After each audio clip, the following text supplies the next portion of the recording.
আমার সে গল্পটা এখনো শেষ হয়নি।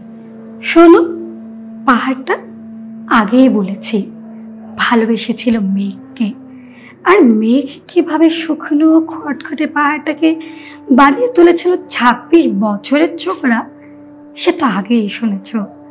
সেদিন ছিল পাহাড়টার জন্মদিন। পাহাড় মেঘকে বললে, আজ তুমি লাল শাড়ি পরে আসবে। মেঘ পাহাড়কে বললে, আজ তোমাকে স্নান করাবো চন্দন জলে।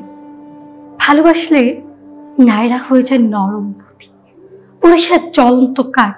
ঠিক সেভাবেই মেঘ ছিল পাহাড়ে আলিঙ্গনের আগুনে। পাহাড় ছিল মেঘের ঢেউ চলে। হঠাৎ হঠাৎ আকাশ জুড়ে বেজে উঠল ঝড়ের জবঝম্প। ঝাঁকড়া চুল উড়িয়ে ছিনতার ভঙ্গিতে ছুটে এলো এক ঝাঁক হাওয়া। মেঘের আঁচলে টান মেরে বললে, ওচ্ছরি তোর বিয়ে। এখনো শেষ হয়নি গল্পটা। বজ্রের সঙ্গে মেঘের বিয়েটা হয়ে গেল ঠিকই, কিন্তু পাহাড়কে সে কোনো দিনও ভুলতে পারল না।